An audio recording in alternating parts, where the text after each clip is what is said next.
Good afternoon, everybody. I'm Mark Spiegler, the outgoing global director of Art Basel, and it is my great honor to introduce the last panel I'll introduce in this stage, and it's appropriate that it is this panel because these people represent what made this fair special. Before Art Basel Miami Beach existed, before people came to know this community, art fairs were different.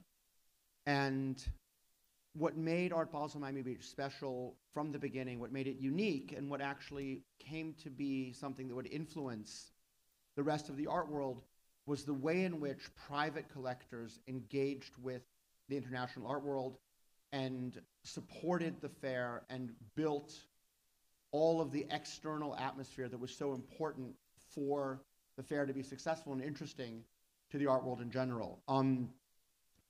I remember my first day in Miami. I'd never come to Miami before the fair. And I was put onto a VIP bus and taken from the Shore Club to North Miami MoCA, for those of you who know the geography, and then jet lagged, because I'd come from Europe. My body thought it was sort of 3 or 4 a.m. I was on a bus trip to the house of Rosa and Carlos de la Cruz. Now, I have to admit, I fell asleep on that bus, and I woke up in Key Biscayne in front of this amazing house, and we walked in and saw this incredible collection. But what was really unique was the fact that they had welcomed hundreds of strangers into their home and generously threw a party for them on the eve of the first show. And that was unprecedented. That is now common, but it is not a thing that was taken for granted back then. And that's representative, I think, of the way in which this community supported the fair in the same way that Rosa and Carlos, who are to my second and third to the left, helped to really build a great atmosphere around the fair. Martin Margulies, two to my left, and Catherine Hines, who's been his curator for 40 years, year after year, gave us amazing shows at the Margulies Warehouse.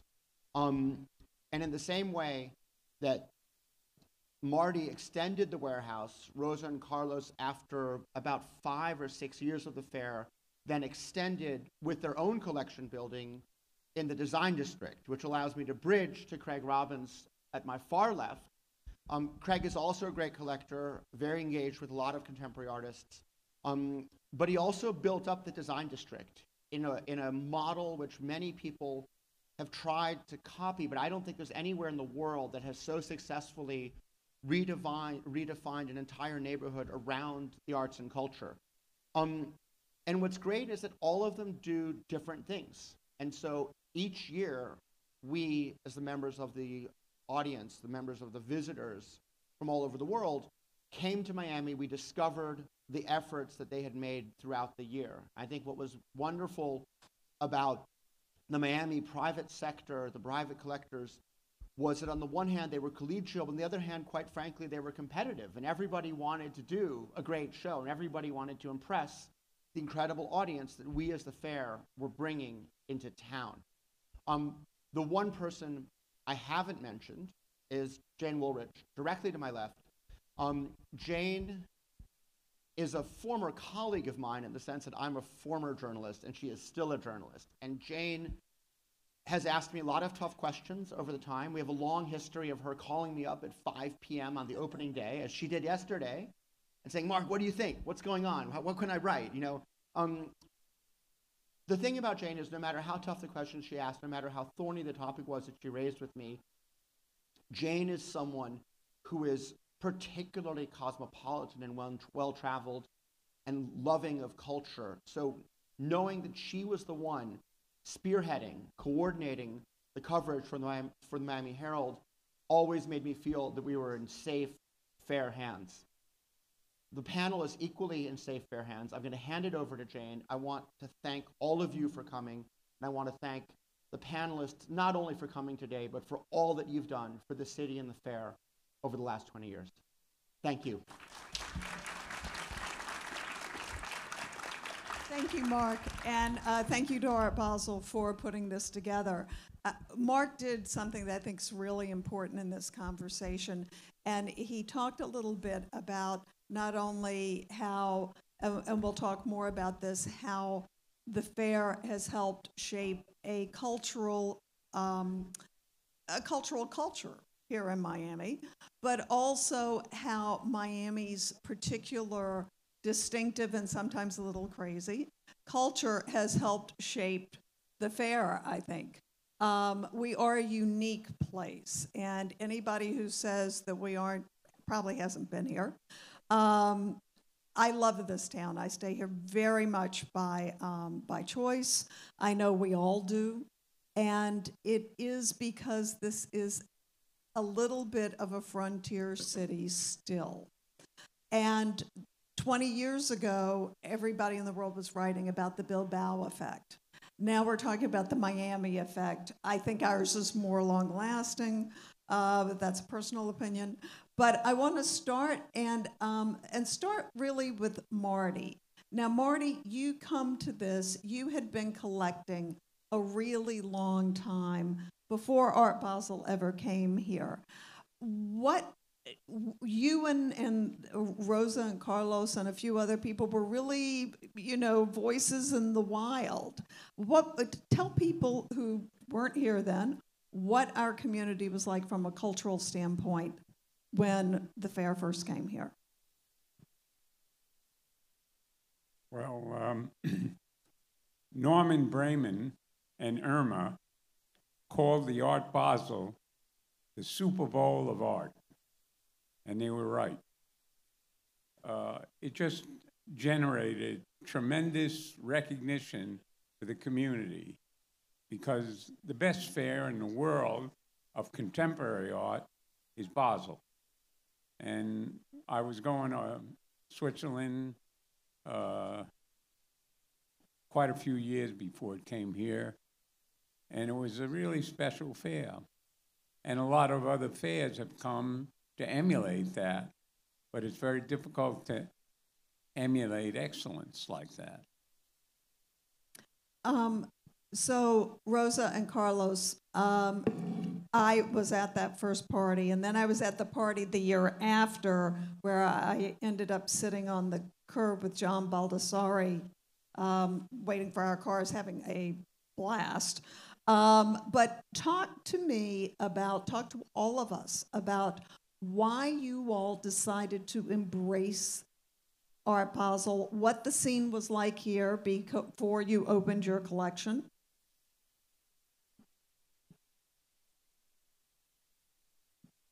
Thank you, Jane. And we're very happy, Carlos and I, to be here today because Art Basel means a lot to us. And before I say anything, I would like to thank Mark Spiegler for the time he spent here in Miami with us, and I wish him all the best now that he's leaving Art Basel, and welcome Noah and Vincenzo. So the thing is, we talk about Art Basel. When Sam Keller came to Miami, and he came to dinner at our house, he said, we're thinking of opening an Art Basel here in Miami. And we said, well, wow, we won the lottery. Because I said, they're not choosing LA, they're choosing Miami. And that was wonderful. And we said, what can we do to help? I mean, from day one, we wanted to help. And that year, I went to see my friend Craig Robbins, who's here. And I said to Craig, Art Basel is thinking of coming to Miami.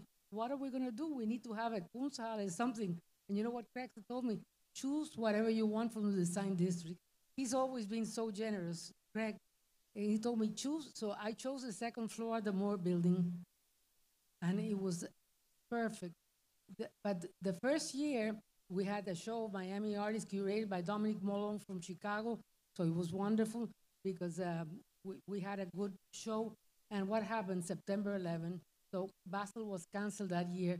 But we still had a show at the Moore building because a lot of people came to Miami. And then after that, Craig said, this has been such a success. Rosa, why don't you just keep that Moore building And I had for almost 9 years that more buildings doing shows. We went to Berlin, everywhere, bringing shows, and it really helped a lot Miami.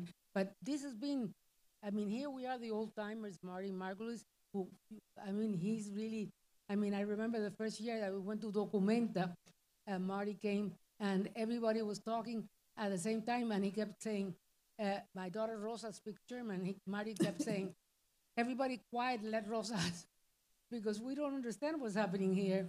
So Marty has been around longer than we have. And of course, the Brahmins also very important. When we came from Spain and moved here, Norman and Irma Brayman immediately opened their doors. So Miami, I think, is growing in the right way. And Basel, no doubt, was our lottery.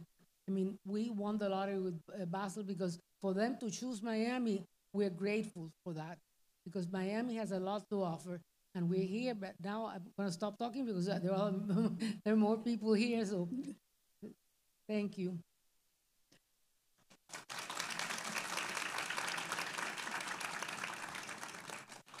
So Craig, you and I are very much contemporaries. Craig and I used to go to a place called the Muffin Man on South Beach. We were the only two people you ever knew who both lived on South Beach in those long ago days. And Craig, talk to us. I mean, you've seen this from so many different standpoints, your own collecting, the growth of institutions. There are now two institutions, the De La Cruz Collection and ICA in the design district. But you've also worked in other parts of town.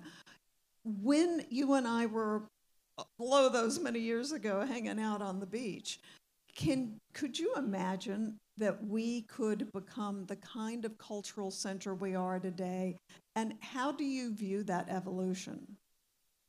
You know, for me, it's always a combination. I have a vision, and so this was like generally the vision, but then watching it manifest and see how it unfolds is something totally unexpected. And what's great about Art Basel, going back, because Rosa's right, it was like hitting the lottery. But I was like a developer in South Beach, and South Beach kind of was part of bringing Miami back as a cool place. Miami had really gone down in the 80s, and South Beach turned it into this fun party town, which bothered me. I really thought, like, we need to be known more as a place to come and party. And I think that collectively what happened, the fact that all of us united to support and help bring Art Basel here, but then the incredible things that Marty has done with his collection building, the legacy, because Rosa just told you the beginning. So first she took the Moore space, and then that obviously helped define the design district as a real cultural art place. Then she and Carlos went and built their own incredible collection, and that freed up the space in the Moore building for the ICA to build a temporary space. And then we got the ICA Museum built through the generosity of Norman and Irma Brayman. And so it's been about us all collectively believing that Miami can be a global platform for culture. And these are just a few of the examples that really manifest and give me a lot of pride to be a person that lives in this community. So we keep talking about where we started and where we are now, but the interceding years weren't always so easy. Marty, you've always bought a lot in Europe, and knowing the artists that you have at the warehouse at any rate, Kiefer and some of the others, clearly a strong European influence. But what influence has Miami had on you over time as you have built your collection? Well, the influence is I live here, and I have external and internal experiences with the community. It's just a general situation where you meet people, and I travel a lot. I went to Venice, I go to Europe, I went to Berlin. And of course, we all know the culture is different in Europe. than it is in the United States. But people are the same. And so it just sort of comes instinctively and by osmosis. Miami is a great community to live in, and sometimes we elect the wrong people, and those people are not as sensitive to art, culture, as perhaps other communities might be. New York, for example, they have the New York Times, and every day you see an art section. Miami is an influence in the sense that a lifestyle. For me, it's a great life. I brought up 4 children here. They're nice citizens, they're nice people. And so everything came by a combination of living here and traveling and being exposed to different cultural environments, different museums. And that's what evolved in my growth as a person. So I'm going to give you the follow-up question, because then the next one's going to be for Carlos and Rosa, which is, when did you build the warehouse and why did you do it? Because it seems like that's a natural outgrowth of the shaping of our city.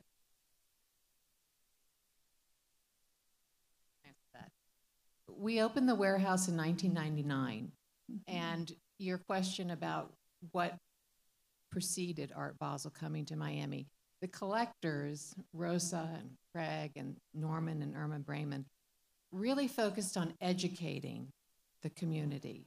The Margulies collection installed 55 large-scale sculpture at FIU, a university in Miami that primarily services first-generation college attendance. The De La Cruzes have been so generous in their programs, taking students not only to New York City, but abroad. And the Dash is located in the Design District. So Miami collectors really focused on educating young people. And I think that that did inform the content and the layout and our programming at the warehouse.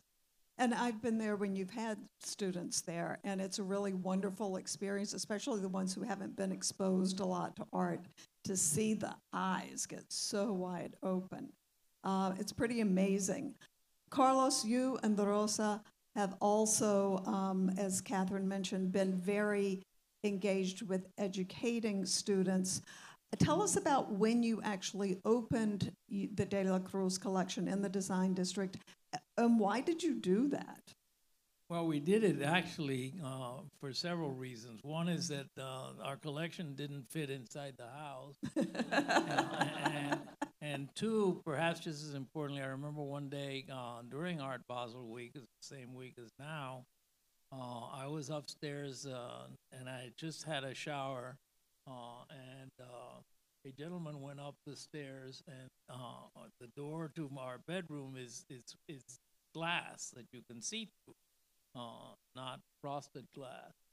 And I had fortunately locked it because I had just had a shower, so you can imagine how I was. And he kept knocking on the door saying, "I want to get in." And I said, "I'm sorry, you can't come in now." And he said, "Oh, yes, but I'm a VIP." That's when I decided that we should build a museum. That was a really good idea.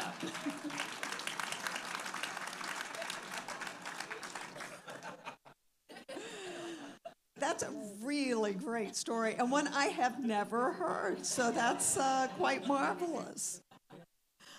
Craig, those of us who have been around a while realize that you did have a professional life before you started the Design District, but this has been a very long project for you. Still underway, really. And why did you decide to create? It is not inexpensive to do what you have done. Everything from the parking garages to the streetscapes are a work of art. Why did you make that investment? So I really started my career as a developer in South Beach in the Art Deco district. And there were a group of us, I know Dennis and Deborah Scholl are here, probably 4 or 5 main developers that started restoring the historical Art Deco structures.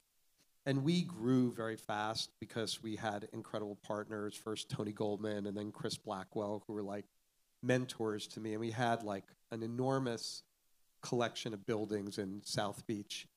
And South Beach was doing really well, but what frustrated me was maybe we owned 5 or 10% of the neighborhood, and so we couldn't really control the direction. Even collectively, the group of us maybe owned 15% of South Beach, and so a lot of things could happen that we didn't like.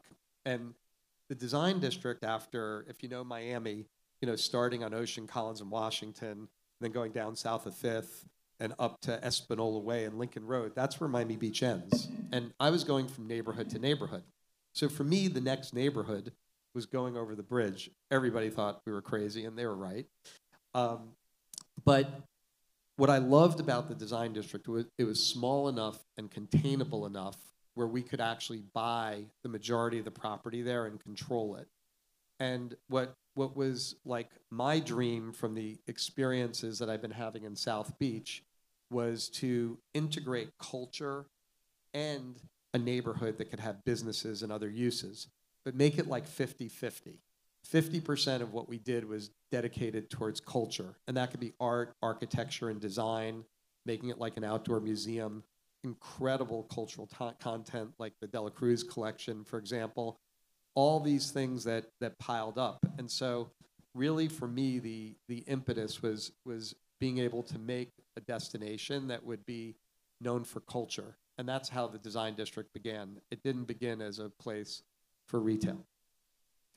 So, Marty, when you think about the last 20 years, what impact do you think, and there's a very big, I think, tendency in town to say, Art Basel changed Miami, and I would agree with that.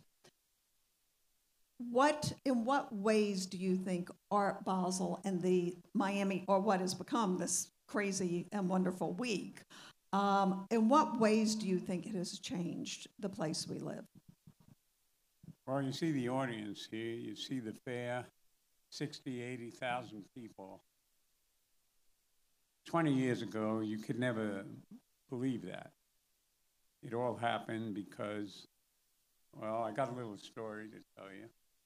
I went to Basel in Switzerland 20 years ago, and the mayor of Miami Beach, I forgot who he was then, but he comes over to me, he says, I hear you're a collector, and if you got any suggestions, call my office about Basel and let me know what your suggestions are.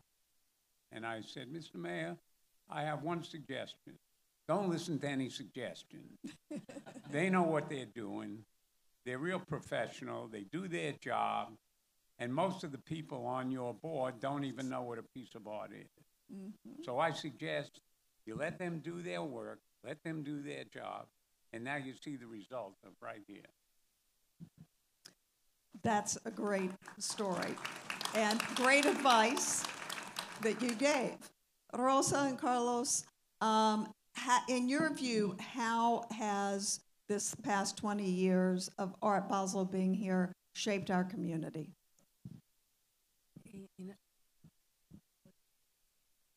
In our case, I can say like it's really been like a miracle in a way for not for us, but for our students.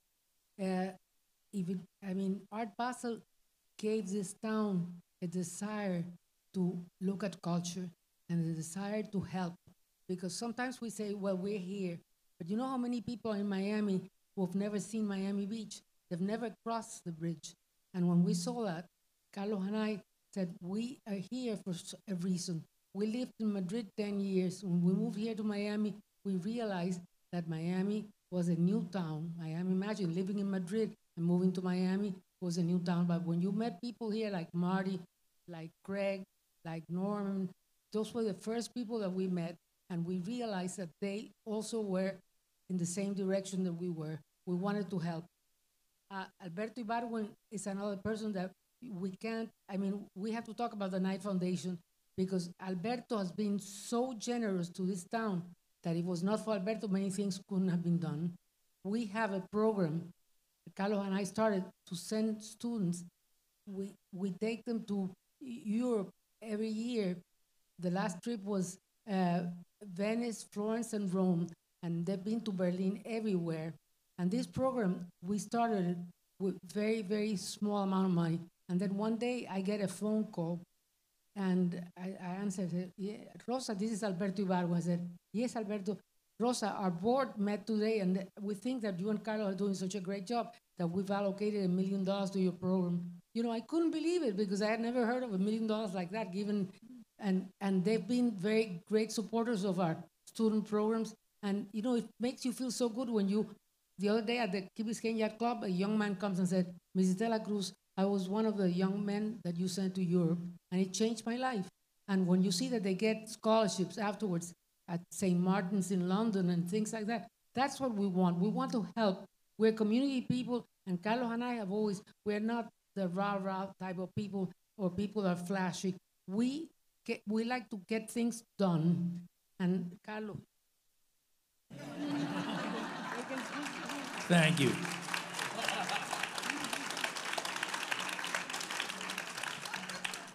So I'm really glad, Rosa, that you brought up Alberto, because for those of you who aren't familiar, the Knight Foundation, it's the John S. and James L. Knight Foundation, based here in Miami.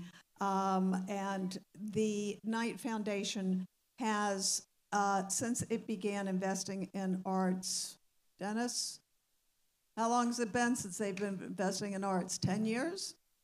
15, okay. Dennis was instrumental in that program, Dennis Scholl. And they have given $217 million to arts in Miami. And in my view, I think that the Knight Foundation, the work of the private collectors, and the work of community and Art Basel have really come together to create, I'm not going to call it a perfect storm because it's much better than a perfect storm, but a magical kind of recipe that has, really brought out the best in all kinds of ways in our community. And for those of you who don't live here, just last week, the people of Miami Beach voted for a $160 million bond to improve and support arts facilities here on Miami Beach. I don't think that would have happened prior to Art Basel and prior to the Knight Foundation. Which brings me, Craig, back to you. So you and I both lived on the beach. Could you really imagine the beach being a place in the old days where this kind of investment, this kind of public art was part of daily life? I think it was a vision that everybody on this panel and the wider community had. What Miami had a lot of sex appeal, and it was like a good party place. And you had Art Basel that was the most important, best traditional art fair in the world, by far. It was like the only great art fair. And you'd go to Basel, you'd go to the fair, you'd go to the Byler, go to one of the restaurants for dinner. And what we did collectively in the wider community is we said we are going to turn this into a cultural happening. We are going to make Art Basel a moment where culture gets celebrated all over Miami. Whether you go to El Espacio or the Margulies collection or the De La Cruz collection or PAM or the ICA, whether you go to these crazy activations that happen all over the city. And from the beginning, in fact, Rosa said, even when Art Basel got canceled, Rosa went forward and did the exhibition, and we did parties to celebrate Art Basel in the year where Art Basel got canceled. So from the beginning, we were all saying that Miami is going to become a place for culture. And we fed each other, and it's been a brilliant collaboration. It was, we as a community did a lot of things to support Art Basel, and I don't think we would have ever been able to galvanize in such an intense and focused way especially because we do it in 1 week. So the intensity of the focus is very powerful, and it turned our city into a different place. And it's just grown every year since then. And while you're sitting in traffic complaining about the traffic, which I know you are because I am too, I consider it to be kind of a symbol of great success that there's so many people out looking at art that you can't get everywhere you want to be. And it's impossible. I one year actually made it to almost every fair. Not every one, I think I missed one. And I thought that's the last year I'm ever doing that. It nearly killed me, but it reminded me of the success of this moment, that there's just so much to see, and quite a lot of it's very good. And what isn't great, at least it makes you think. I don't think we can go through this conversation without talking about something that I know is not top of mind for anybody on this panel. But we have, over the years, written and talked a lot about the commercial aspects of what Basel has brought to Miami. It brought people who thought we were not such a great place. We taught them better. But then it led to a lot of real estate investment, people buying condos. Craig, I know you didn't create the design district for this, but it certainly brought a clientele for what you have there. Marty, you, in your other life or a previous life, you actually were a residential developer.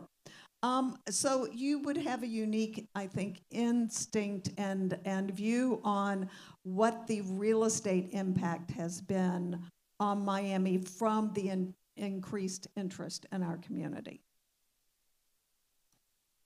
Well, you can't avoid the fact that the press is always writing about the astounding prices of art, that someone pays $100 million for a piece of art. People read that in the magazines, in the newspapers, in the art world, and the dealers capitalize on that. And so it's commercial, it's a business. Just like sports. You look at sports, you enjoy it, but let's not kid ourselves. You got a 30-year-old guy making $70 million a year with endorsements and so forth. Well, same thing in the art world. A lot of these prices, they start at $6,000, $7,000. Somebody pays at auction $50,000. And the dealer says, hey, make it 100 million or 100,000. What happens is the money doesn't mean anything. Some people in the hedge fund, they'll pay any price. They got advisors, the advisors tell them what to do, but they're very smart people, and they learn fast because that's the nature of their business. And what that does, it propels the price level. So people like myself, who collected early and got some very family-style prices, we cannot buy, or I cannot buy, something that's $50 million unless I sell what I have and what I bought 25 years ago. Otherwise, I'm not going to put that kind of money in. That doesn't mean that someday it'll be $70 million. You don't know where the market is going. Whatever I bought because I liked what I was doing, even though it was a very illogical pursuit. But I loved what I was doing. I loved the interaction. I loved the game. I loved the people. And I loved the art. And so what happens is other people who have no inkling want to get in the game. And they pay any price. I mean, I hear these prices. I say, good for him. He made his money in his life, and he can do what he wants with his money. So I think the market is rather unrealistic in the price levels, which makes it that I have to work that much harder to add to my collection so I can get the works that have a rhythm to my collection. That it's not where somebody says, listen, if you buy this thing, it's going to be worth such and such a year from now. I have no interest in that. I don't care what the value is. I'm only interested in my gratification as a person. I love that. Craig, you're a guy in real estate. Would you apply the same lessons to Miami real estate that Marty just applied to art? Or would you, because the art community has had an impact on our real estate here? You mean like I bought a building for $50,000 and someone offered me $100 million? Is that what you're asking? Well, a little bit like that. And I know that that's true, actually. And in fact, you know, they just put up the piece of property that my office used to be on. Oh, yes. Yes, I think that Miami is truly a city of the future. And you look at these great cities that have amazing institutions, a lot of them get weighed down, and Miami has been able to innovate, be creative, kind of adopt new visions, and really advocate. You look at all the buildings that are done with great architects in Miami. And it, to a significant degree, it started here. It wasn't like happening in New York as much as it was happening here initially. And you look at all the different manifestations of this, and then just the other parts of Miami. And our city has grown incredibly, and the values have really grown incredibly with it. Obviously, there are parts that stagnate more because there isn't like a real sense where the community feels loyal to them. I think it's very critical to work in an area and a place that people love and have their own sense of special connection with. And when you do that, it's no longer a commodity. It becomes something that is unique and special and that you want to engage in. And so you're not worried if you could save $20 by going somewhere else, you want to be there. And I think that Miami has done that in different ways in lots of parts. And it seems to be just continuing to do that. And the manifestation, as you mentioned, Jane, is we've got incredible traffic. But the blessing of the traffic is now it's making us all focus on lots of different neighborhoods because people don't want to be in the car for as long. And so you've got just all different parts of Miami are coming of age. And it's really wonderful to watch and, in my small way, to participate in. And I am going to say that for those of you who don't know, we do actually have a mass transit system. It doesn't go anywhere you want to go, but it does go from my house to downtown, which I care a lot about. So we're making progress. So Carlos and Rosa, you've lived a couple of places, you've settled here, you've traveled a lot. What lessons do you think other places can learn from Miami and its interaction with culture and art?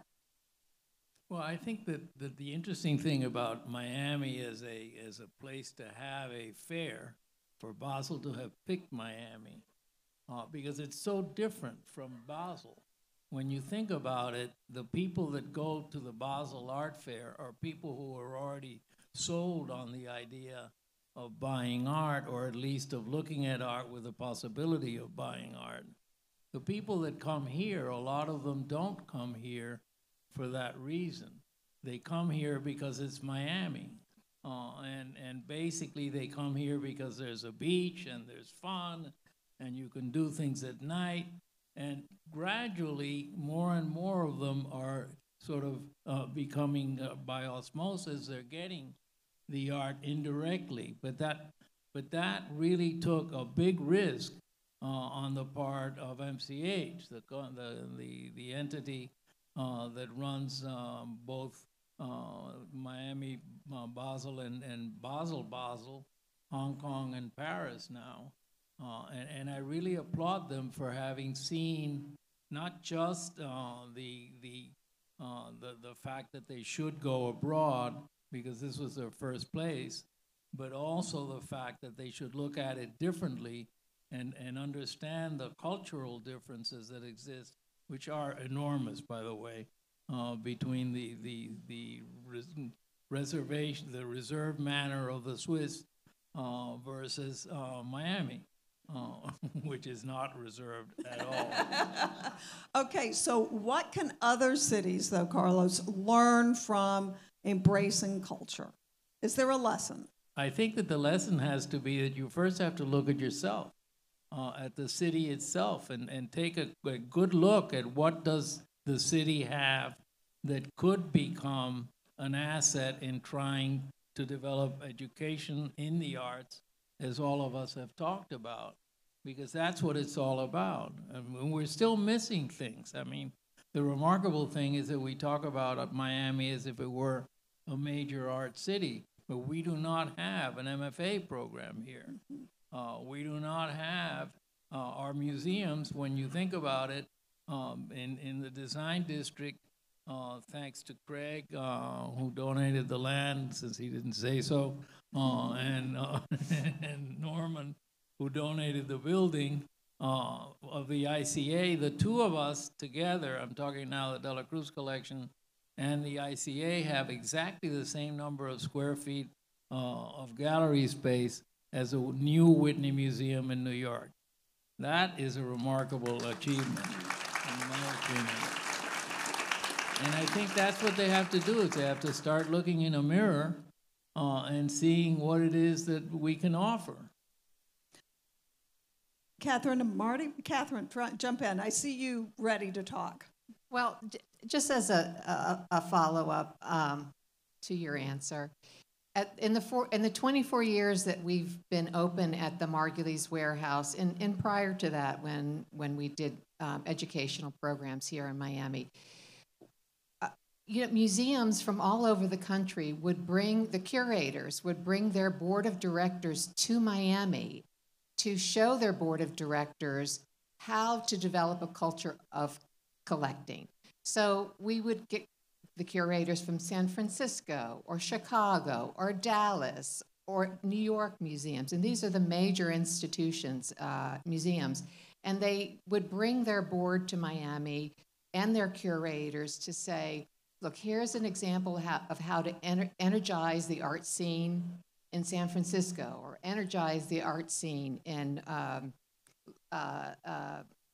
Houston, Texas. And we would open our homes, open our collections to these board of directors. And so really Miami had a culture of collecting art and then sharing the art, not only with the art world, but with the students. And so, that's we've been an example for other museums that are well established in this country of how to energize a community around collecting art. I think also one of the things that has happened, and I'm just going to jump in here even though I'm not a panelist, I think one of the things that's happened is that there is art fever here that extends now beyond Art Week. And so what has happened for many people who weren't collectors is that they've kind of gotten the fever and they go out, and I see all kinds of people who I know were not engaged with the arts 20 years ago who are now. And I think it's an ongoing kind of process, but I also think, Carlos, you touched on something about look in the mirror and see what your city has to offer. And I think one of the things that everybody here is an example of is that Miami is a place that is still open enough that you can make it what you want it to be. I moved here from New York. Lots of people did. In New York, it's very difficult to have an impact. In Miami, there are many people having an impact in incredibly positive ways in the arts and other arenas that don't come from big wealth, don't come from family pedigrees, but are doing amazing things. And Craig, I think you see a lot of that from where you sit in the design district and working with Dash and some of the other organizations? Well, what happens is when you show leadership, and I think our community has shown leadership, and you make things of value that other people don't initially think are of value, then you have people that begin to aggregate and focus on that and appreciate it more. And it grows and it grows and it grows. And Dash is a beautiful example. It's a public high school. It ranks every year as one of the top public high schools in the United States, and they're rated academically. And yet it's purely a creative school. You have to audition. You can't get in if you don't audition. And it just generates so many talented people in our community. And they may go into art, or they just may take that appreciation of creative expression and put it to use in another way. And I think Miami has really been a leader in a lot of ways of doing that. And I also agree that there are lots of opportunities for us to keep growing. Opportunities to keep growing. Okay, lightning round, and then we'll open to audience questions. 5 years from now, what do you see as the future of Miami as an art town? Marty? I don't know if I'll be around here 5 years from now. Oh, you will be. It's continued growth here. In fact, you have to link the art, cultural aspect of this community with the political aspect. The city does not have the infrastructure to accommodate all these out-of-town developers that are coming down here and building 60, 70-story buildings.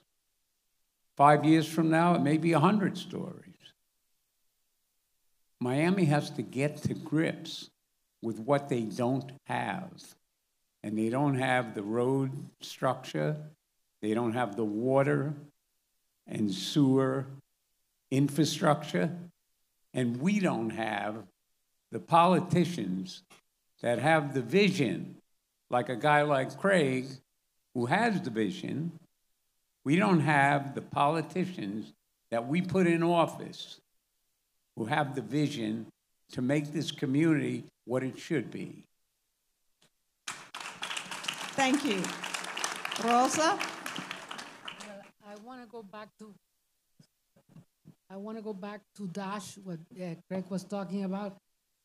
Dash is one of the best magnet schools in the nation.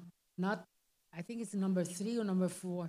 And when you get to see the students, you say, why? Why is it that they don't have access to things?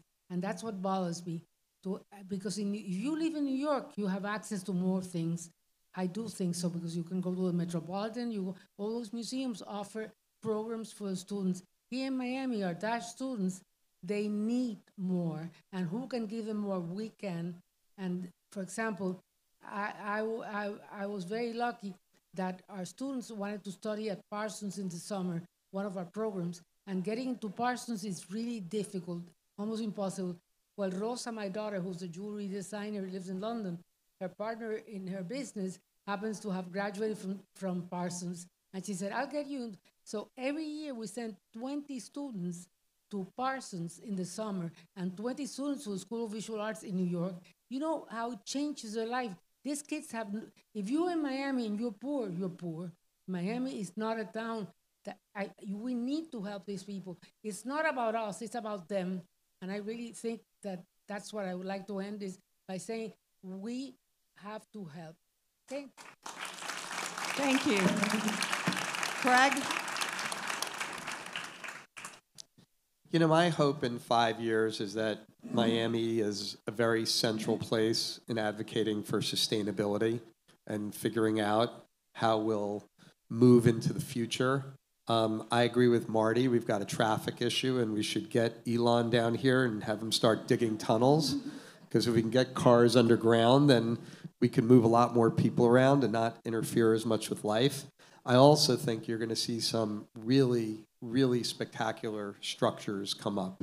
and even more organizations. And we'll look back 5 years from now and we'll say, like, wow, where we were.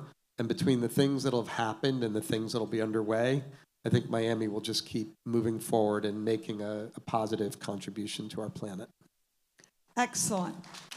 So we have a couple of minutes, and we'll take a couple of questions. Yes, ma'am. I think we have a mic coming, so.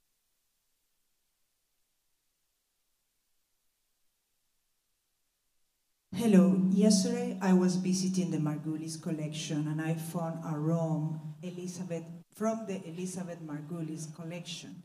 Unfortunately, I didn't know. I would like to know what is this collection about that has the flavor of Miami. And take me to my capital question to you. You are the fathers of the art collection here in Miami. In 20 years, do you think that the art collection activity have been growing enough? Who are the persons that will take your leadership and continue? Are enough collections that have been growing up and burning for 20 years? Please, thank you. I don't know if I can answer that question. My daughter is an art advisor, and her collection has nothing to do with me. She bought it with her own money that she had earned, and that particular collection, I don't know who half of the artists are, because she is a young woman who has a different culture than myself, a different aesthetic. However, she grew up in an environment, our home, which was a lot of art and a lot of historical kind of pieces. And she's developed her own aesthetic, of which I'm very proud of. Where she goes from there, it's up to her. I don't try and influence her. My other 3 children, one of them has no inkling of what a piece of art is. My other boy, he has the same idea, art, foolishness. My third boy is a brilliant designer, graphic designer, and he does incorporate his growing up amongst art in his work, and he's been very successful at it. Elizabeth, she has her own mind, her own money, and I'm very proud of that. They're good people. Next question, over here. So you spoke about the Art Basel effect, but no one's, the other effects of Art Basel is all the other satellite affairs and events that have spawned from what you've created as a core. In addition to what Craig has created with Design Miami, I'd like to understand your thoughts of how these other sub-events have sort of created another culture that relates to not only art, but fashion, music, and other things that make us a bigger than just more than just art. Craig, you want to take that one? Yeah, that's what I was alluding to before. So we took this base of Art Basel. We as a community invented our own platform for cultural content, Design Miami. It's branded Miami, and that was very important to me. And you see all these other things that happen during Art Basel, and that's what I was referring to as the cultural happening. And so what I think we contributed to the world that didn't exist in this form before, and of course there are small iterations, was all these things, all these fairs, all these activations. I mean, last year you had Chanel doing this unbelievable art installation. There was a Louis Vuitton men's fashion show in Miami during this event. And those are just examples. There's always these like really incredible things that happen around it. And it's all part of celebrating and wanting to integrate with culture. And if you haven't taken advantage of this yet, there are, the city of Miami Beach has a program called No Vacancy where 22 hotels on the beach have commissioned art for this week. I hate to blow our own horn, but the Miami Herald has a pretty extensive guide to this online because there is literally art all around town.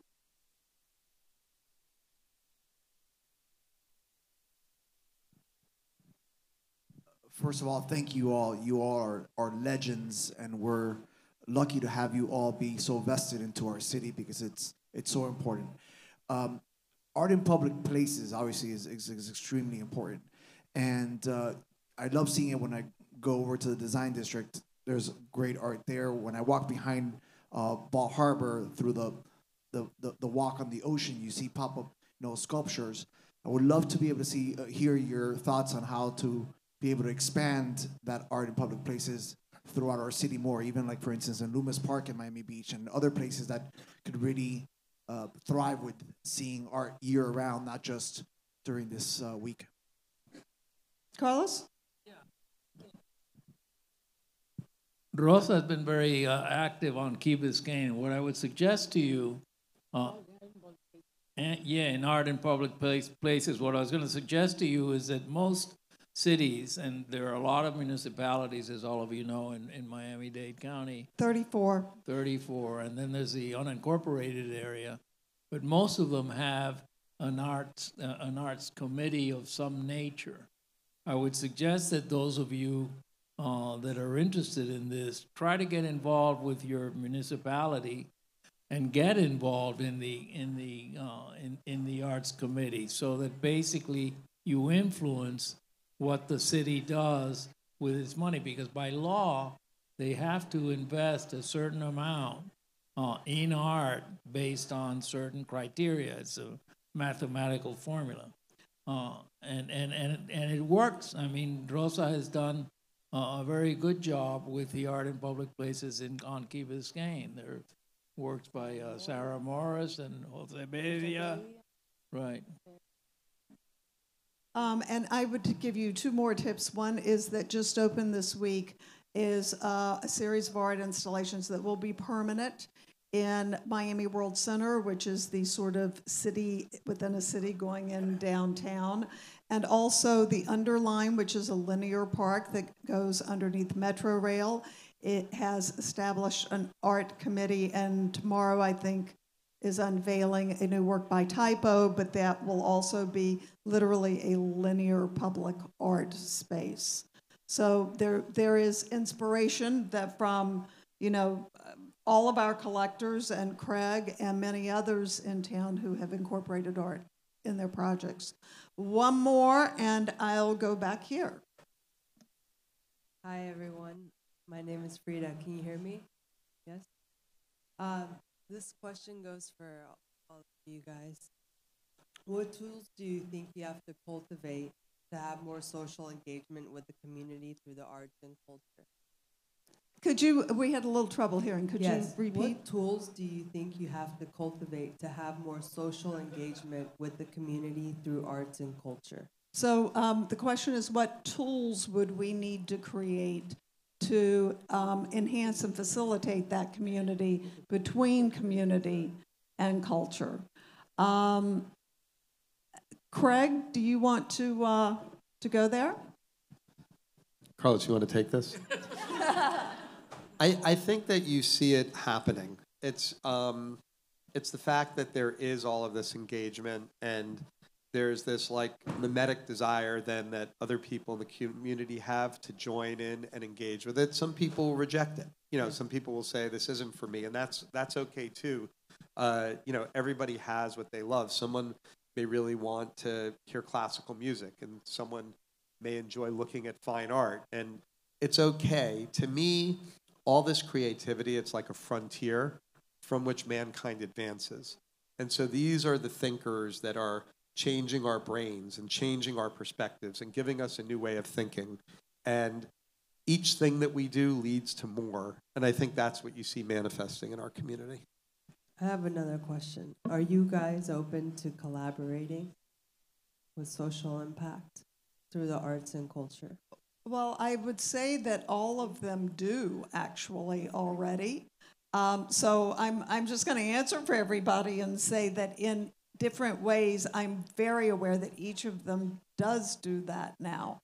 Carlos and Rosa have mentioned their work that is funded by Knight, or partly funded by Knight. They collaborate with Knight. Catherine wants to jump in. I can think of 3 or 4 things that Marty's involved with, but go ahead. Well, as Ad Reinhardt said, art is art and everything else is everything else. When you have the art, you don't need much more. You just need to let the art speak for itself. So come to our collections and to our installations and our programming. We'd love to share with you I would love that. our collections. Art connects hearts. You're connecting hearts. Thanks, everybody, for being here. Thank you, Marty, Catherine, Rosa, Carlos, Craig, for all that you do for our community and for being our champions. Thank you.